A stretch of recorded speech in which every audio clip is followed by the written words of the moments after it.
Hey there, how you doing? Charlie Winters here with horse racing and football tips for Saturday the 30th of September. Well, let's get straight into it, otherwise this is going to be a long video. It's great to be back, just took a few days off because although there's been some half-decent meetings, the actual number of runners has been quite poor and I've not really seen a decent angle. So I do like the look of Saturday, some very interesting horses, also some ground changes. Well, the ground's potentially going to get worse at some of the meetings, and also Newmarket looks like being good to firm. There's no rain forecast, so let me get into it. So the first bet, it's pretty much, I think it's £25 stake or £25.20, round about there. And then I've had a £10 football bet, which I shall just read it out because I haven't placed it yet. So this bet is a 10 pence each way, lucky 63, and just to make it up to 13, I've had a 20 pence each way accumulator. So the first selection is Tashkhan at 5 to 1. That could actually drift, but I took the prize for cash out reasons. In the 5+2 at Chester, paying 4 places instead of 3. It's a competitive handicap and there could be a very good pace on. This horse is crying out for its ground, and that ground is desperate. That ground is heavy. Well, it's currently soft, good soft in places. There is rain forecast from dinner time onwards at Chester. This is about the furthest this horse has dropped in class for absolutely ages. And I think if it runs its race, I think it's going to be very hard to actually kick out the frame. But definitely, I think it's got a decent chance of winning. Like I said, there's a lot of pace in the race. And I do remember, I think it was Brian Ellison saying that when this horse gets its ground, it's an extremely good horse. Well, this is only a handicap. This has been competing in like Group 3s, Group 2s and Group 1s. If you're saying them remarks about this horse in that kind of class, well, this is just a handicap. So you'd have thought it must be good enough to take this race. The second selection is Democracy Dilemma. Sorry, not at 4 to 1. At 7 to 1 in the 10+3 at Chester. There's one or two that like to force a pace. This horse absolutely flies out, obviously the traps then, but the stalls. It could be hard to beat. I believe it's trained by, is it David Evans? Yeah, David Evans? PD Evans, anyway, I'm sure it is. I backed it or tipped it up when it won at Thirsk on soft ground. And it came from a low draw and never looked like losing. And it's not looked back since. And this could be a very hard horse to beat. Third selection is another one that loves soft ground. This one's actually at Haydock, so it's Bernardo O'Reilly at 11 to 2 in the 3:15 at Haydock, paying 4 places instead of 3. I looked at this race last year and he came stand side.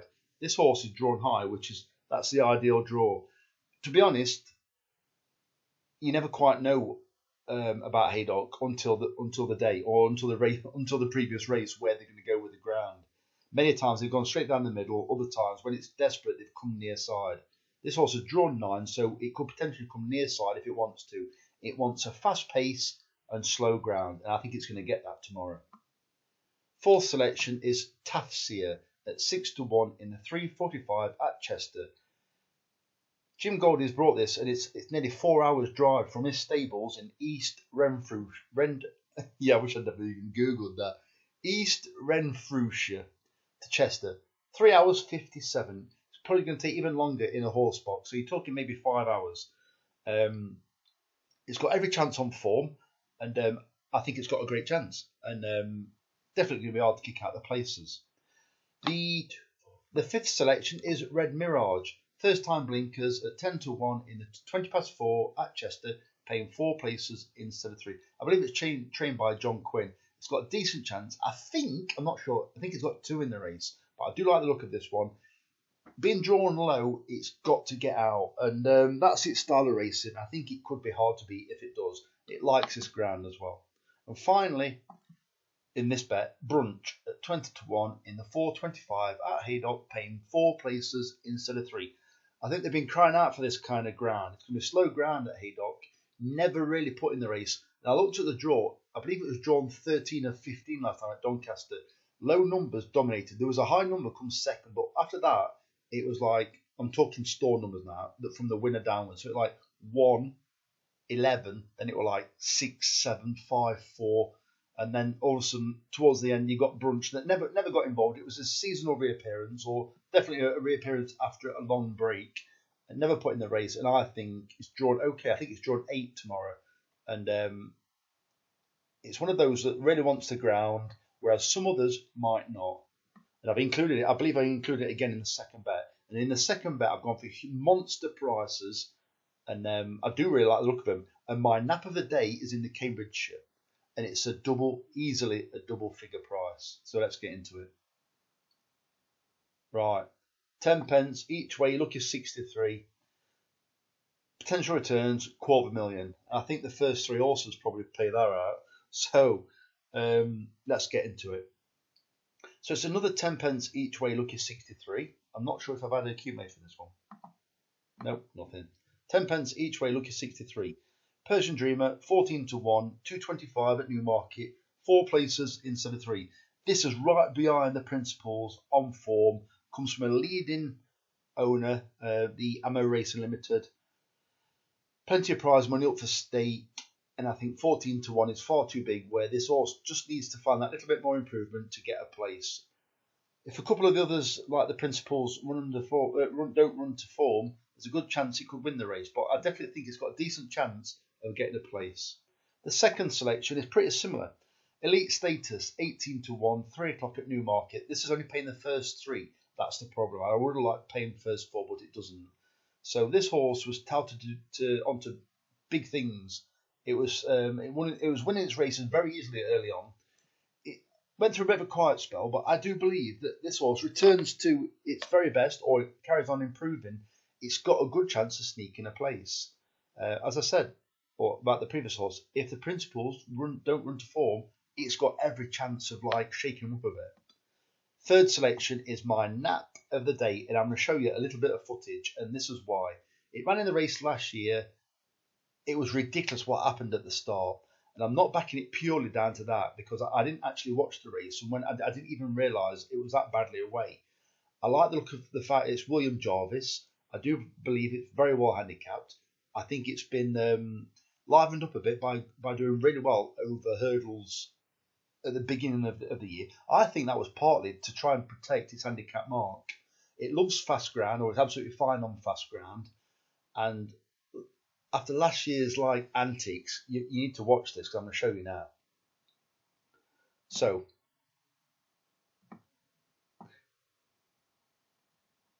I'm not going to talk during this.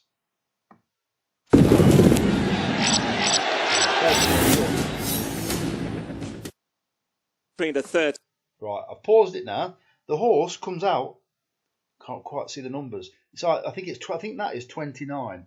It's one of these two where it's slowly away and it starts tap dancing on spot, and I'm like, what's going off? And it's detached all the way. And I don't know if I'm looking at the wrong horse or not towards the end, and I shall show you. So watch this. Watch for one of these horses being really slowly away. 13. And they're off. The 28 runners race away. A very awkward start there from Fast Medicine as they get into stride for the first leg of the Autumn Double. The Bet 365 Cambridgeshire over the 9 furlongs. The majority of the field are over towards the stand side. A Majestic Dawn, the winner of 2 years ago, is currently leading overall towards the near side under Mohammed Tabti. Prominence as well toward the near side there is Austrian Theory, together with Injazati. Right over on the far side, that appears to be Protagonist leading over there at the moment. Knight of Luxury is quite prominent over on that far side group as well, along with Dual Identity and Carolus Magnus, but it appears the main body of the field on the near side are in front at the moment. It's Majestic Dawn who leads the way. Electrical Storm is quite handy. Bellrock not far behind him, along with Perotto and Austrian Theory. These are then racing together with Brilliant Right Dutch Decoys with this near side group as well. They're followed by Lecanda, Forest Falcon and Magical Morning. Over on the far side, Protagonist still leads over there with Dual Identity and Knight of Luxury and Carolus Magnus and Kitsune Power. Fast Medicine, Pistoletto and Jeremy. That's the group over on the far side. More near side though, it's still Majestic Dawn making the best of his way home, but now being pressed by Dutch Decoy. Every chance of the moment for Electrical Storm with a white cap, then Austrian Theory. Right, I may be wrong, but I'm pretty sure I'm not. I believe it's this horse here, just to our left of the one with the white cap. And in a minute, you'll see it switch right down to the middle. Keep an eye on it. They get moving to the outside is Savvy Victory in the yellow and red, as now dropping away. Majestic Dawn goes back through the... Yeah, it is that one then. So it's this one here. Watch it come right down the side, and it actually gets involved. Field Muchtab is making ground, so too Bell Rock and the noseband. Dutch Decoy towards the near side protagonist. Over on the far side with Dual Identity. Lots of chances heading down to the final furlong. Dual Identity bursting to the front, the far side. Savvy Victory and Bell Rock doing well near side. Majestic's also running on strongly. Dual Identity over on the far side. Majestic near side. Dual Identity and Majestic. Majestic's won the Cambridge. So there you can see it now. Pretty well beaten, but it must have. Well, you saw how much it lost at the beginning of the race. It actually lost some ground by coming from this near side and going to the middle of the track. I think it's 33-1. They're paying 8 places. Well, even on this day, I think it came 18th that day, but it was extremely slowly away, and like the commentary says, never showed, which it didn't. It had Connor Planners taking 7 off, decent jockey, but it's also got like Kaya Fraser taking 5 off. Then it's off a 90, I believe, whereas I think it was off 93 that day.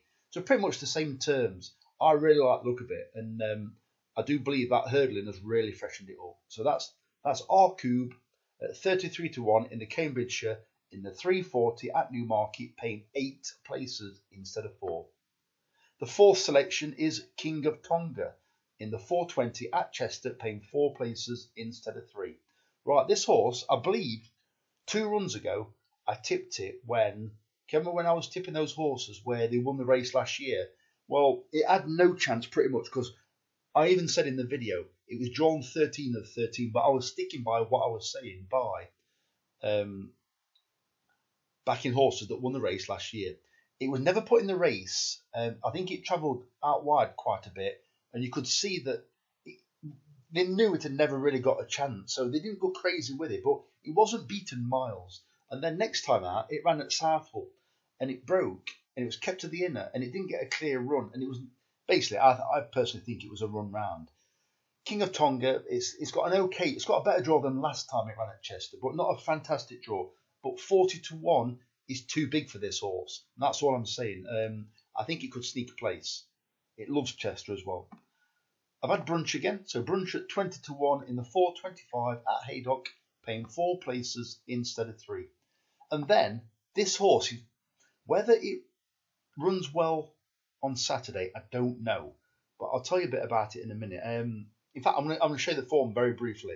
So it's Bailey Bay at 50-1 in the 528 at Chester, paying 4 places instead of 3.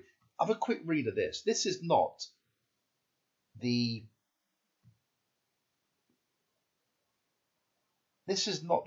in-race commentary of a 50-1er.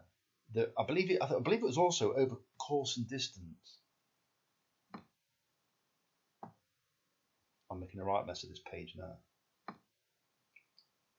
Right. Watch this. So 15 days ago, it loved. This can't be 50-1 unless they know it's not drying or something. Ooh, fancy saying that. Right. It's off of 72. It's had a race post rating of 85 in the past. Even when it ran over 6 furlongs last time, there's a chance it might not stay. I think it's 7.5 furlongs. So it's dropped £3. It didn't run that badly off a mark of 65. As you can nearly see, it loves soft ground. It's ran on soft ground. Well, it's ran on soft ground in the past in France. So it ran. Look at the commentary. Travelled strongly, held up rear, hampered everyone out. No telling impression. Basically, I'm saying it's never been put in the race. It was a Class 4 3-year-old race. It's drawn 3. It'll be tucked away on the rail. I think it could sneak a place. And 50-1. Bearing in mind, it's dropping in class. It's dropping to a Class 5 from a Class 4. This is not a 50-1 chance. So it may well come last. But based on the information that I've seen, it isn't a 50-1 chance. So enough waffling. Let me get on to the football bet. The teams So what you need to do is, it's a £6 over 2.5 goals, £3 over 3.5 goals, and a £1 over 4.5 goals treble. The matches are the Norwich match. So go to Championship, it's Norwich, include Mansfield, and include Derby. So it's those 3 matches, include them in the same bet. Over £6 over 2.5 goals treble, £3 over 3.5 goals treble, and £1 over 4.5 goals treble. You want goals, goals, goals in those matches. So it's a long-winded video. Please give me a like or a subscribe. Really appreciate it. Charlie Winters, over and out. Cheers, mate.